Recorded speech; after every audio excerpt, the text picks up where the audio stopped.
ನಮ್ಮ ಊರಾಗ ಹತ್ತಿ ಸುಗ್ಗ್ಯಾಗ ಹತ್ತಿ ಬಿಡಿಸ್ಕೊಂಬರ್ತಾರಲ್ಲ, ಹತ್ತಿ ಬಿಡಿಸ್ಕೊಂಬಂದಾಗ ಅದನ್ನ ಹತ್ತಿ ಒಂದು ತಟ್ಟೆ ತೂಕ ಇಟ್ಟು, ಈ ಚಿನ್ನಿ ಒಂದು ತಟ್ಟೆ ತೂಕ ಇಟ್ಟು ಕರ್ದಂಟು ಅಂತಂದು ಕೊಡ್ತಾರೆ. ಹೆಂಗೆ ಕೊಡ್ತಾರೆ ಅದನ್ನ ಹೇಳಿ? ಬೆಲ್ಲದ ಕರ್ದಂಟು, ಸಕ್ಕರೆ ಕರ್ದಂಟು. ಬೆಲ್ಲದ ಕರ್ದಂಟಿಗೆ ಎಷ್ಟು ಕೊಡ್ತಾರ? ಬೆಲ್ಲದ ಕರ್ದಂಟಿಗೆ ಎಷ್ಟು ಹತ್ತಿರ್ತ ಅಷ್ಟು ಕೊಡ್ತಾರ. ಸಕ್ಕರೆ ಕರ್ದಂಟಿಗೆ ಅರ್ಧ ತಕ್ಕೊಂತಾರ, ಅರ್ಧಕ್ಕೆ ಎಷ್ಟು ಬರ್ತ ಅಷ್ಟು ಕೊಡ್ತಾರ. ಸಕ್ಕರೆ ದುಬಾರಿ ಇರುತ್ತೆ. ಸಕ್ಕರೆ ದುಬಾರಿ ಇರುತ್ತ. ನೀವೆಷ್ಟು ಹತ್ತಿ ಕೊಡ್ತೀರ ಅಷ್ಟು? ನೀವೆಷ್ಟು ಹತ್ತಿ ಕೊಡ್ತೀರ ಅಷ್ಟು. ಅದೇ ತೂಕ 100 ಗ್ರಾಮ್ ಹತ್ತಿ ಇದ್ರೆ 100 ಗ್ರಾಮ್ ಕರ್ದಂಟು. ಎಷ್ಟು ಅದು ಎಷ್ಟು 100 ಗ್ರಾಮು ಲೆಕ್ಕ ಇರಂಗಿಲ್ಲ. ಒಂದ್ ತಕ್ಕಡ್ಯಾಗ ಬರೀ ಹತ್ತಿರುತ್ತ, ಒಂದ್ ತಕ್ಕಡ್ಯಾಗ ಕರ್ದಂಟು. ಎಷ್ಟು ವಯಸ್ಸು ಇರ್ತಿದ್ರಿ ಅವಾಗ ನೀವು? ಸಣ್ಣಾರ ದೊಡ್ಡಾರ? ಸಣ್ಣಾರ ಇರ್ತಿದ್ವಿ. ನಮ್ಮ ಮನ್ಯಾಗ ಅಂಗಡಿ ಇತ್ತು. ನಮ್ಮ ಕಾಕನ ಇದನ್ನ ಕರ್ದಂಟು ಮಾಡ್ತಿದ್ದ, ದಾಣಿ ಮಾಡ್ತಿದ್ದ. ನಿಮ್ ಕಾಕನ ಹತ್ತಿ ಇಸ್ಕೊಂಡು ನಿಮ್ ಕರ್ದಂಟು ಕೊಡ್ತಿದ್ದಾನ?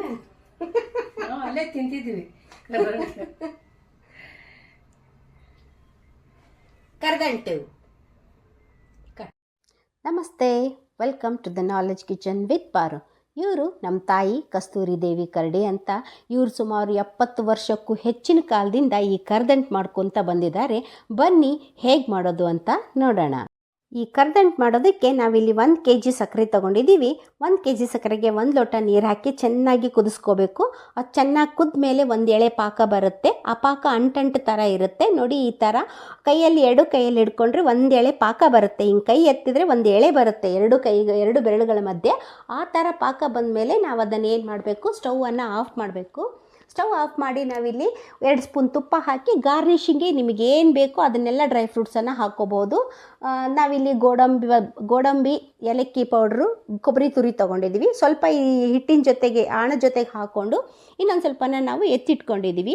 ಈಗ ನಾವು ಪುಟಾಣಿ ಹಿಟ್ಟು ತಗೋತಾ ಇದ್ದೀವಿ. ಈ ಪುಟಾಣಿ ಹಿಟ್ಟನ್ನು ಸ್ವಲ್ಪನೇ ಹಾಕಿ ನಾವು ಕಲಿಸ್ತಾ ಹೋಗಬೇಕು. ಮೀನ್ವೈಲ್ ನಾವಿಲ್ಲಿ 2 ತಟ್ಟೆಗೆ ತುಪ್ಪ ಹಾಕ್ಕೊಂಡು ಸವರ್ಕೊಂಡು ಎತ್ತಿಟ್ಕೊಂಡಿದ್ದೀವಿ. ಈ ಪುಟಾಣಿ ಹಿಟ್ಟನ್ನು ನಿಧಾನಕ್ಕೆ ಸ್ವಲ್ಪನೇ ಹಾಕ್ಕೊಂಡು ಕಲಿಸ್ತಾ ಹೋಗಬೇಕು ನೋಡಿ. ಈ ಥರ ಸ್ವಲ್ಪ ಹಾಕ್ಕೊಂಡು ಕಲಿಸ್ಬೇಕು, ಮತ್ತೆ ವೇಟ್ ಮಾಡಬೇಕು ಅದೆಲ್ಲ ಮಿಕ್ಸ್ ಆಗೋವರೆಗೂ. ಅದಾದಮೇಲೆ ಮತ್ತೆ ಸ್ವಲ್ಪ ಹಾಕ್ತಾ ಬರಬೇಕು ನೋಡಿ. ಎಲ್ಲ ಹಾಕಿದ್ಮೇಲೆ ಈ ಥರ ಕನ್ಸಿಸ್ಟೆನ್ಸಿ ಬರುತ್ತೆ. ಈ ಥರ ಬಂದ ಮೇಲೆ ನಾವು ಅದನ್ನ ತಟ್ಟೆಗೆ ಹಾಕ್ಕೊಂಡು ಗಾರ್ನಿಷ್ ಮಾಡಿದ್ರೆ ನಿಮಗೆ 2 ಗಂಟೆ ಅದನ್ನು ಬಿಡಬೇಕು ಆರೋದಕ್ಕೆ. ಅದಾದಮೇಲೆ ನಿಮಗೆ ರುಚಿಯಾಗಿ ತಿನ್ನೋದಕ್ಕೆ ಕರ್ದಂಟು ಸಿದ್ಧವಾಗಿರುತ್ತೆ.